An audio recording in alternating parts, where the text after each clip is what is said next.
All right, we'd had the Pythagorean theorem homework. The part that you initially may have had some questions on would have been ones like number 6, which allow these things to just be, well, more simple than less simple. This is equal to 2 squared root of 7 times 2 squared root of 7, right? I'll change my color. And so we can multiply the numbers on the outside, the numbers on the inside. 2 times 2 is 4. The square root of 7 times the square root of 7. Don't tell me it's the square root of 49. Square root of 7 times the square root of 7 is the square root, well, it's 7. So we have to end up with 4 times 7 is 28. Now, what is more simple is just simply when you square, we got the square that's out there. You're going to square everything that's inside. So we're going to square the 2 and we're going to square the square root of 7. So what is 2 squared? It's 4. What's the square root of 7 squared? It's 7. So 4 times 7 is 28. So looking at number 7 right here, you'll square the 7, which is 49. You'll square the square root of 2, which is 2. So 49 times 2 is 98 is how that works. It can be a piece of cake. Now,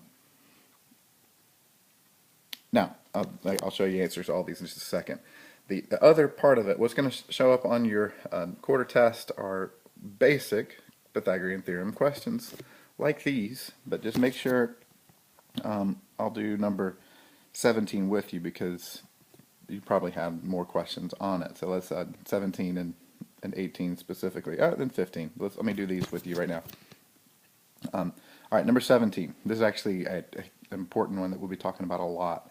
But the 2 legs squared, the sum of the 2 legs squared, x squared plus x squared equals 7 squared root of 2 squared.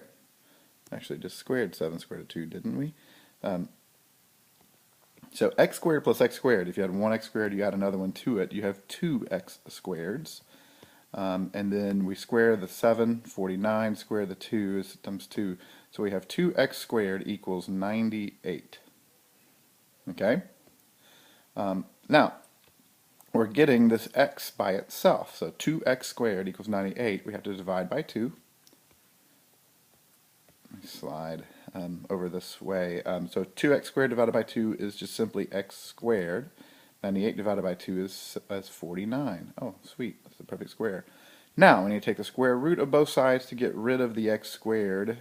So the square root of 49, of course, is 7.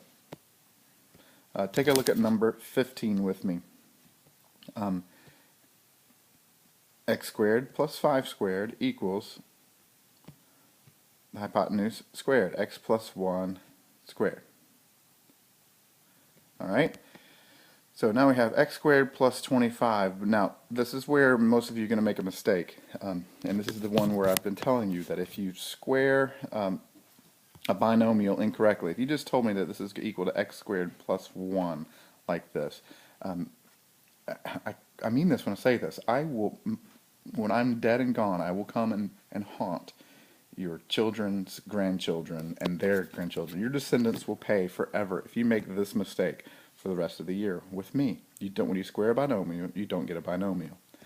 This is like what we've been having on all those fundamental quizzes. X squared plus 2x plus 1. And if that sounded like a threat, it was.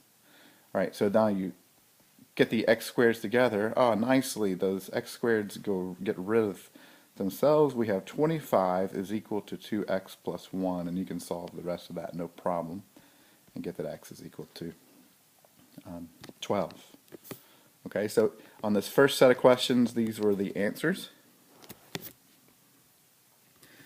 And then on the next set of questions, let me scan and see if there's any that I expect that you needed to know how to do, needed help with. These are relatively straightforward. Just to do one of them with you, you have number 7, got 4 squared plus 4 square root of 3 squared is equal to x squared. 4 squared is 16 plus, now when I square, I should have had parentheses around there, my bad. I got 16 times 3 right there equals x squared. This ends up being 16 plus 48 equals x squared, which is 64 equals x squared. Square root of both sides now, get the x by itself.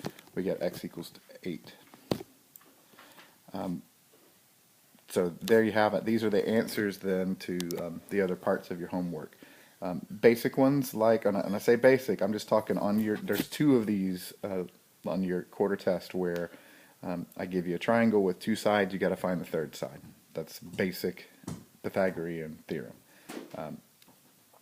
And then there are about 3 radical questions on the quarter test as well. But if you have any other questions, come see me Tuesday or Wednesday morning.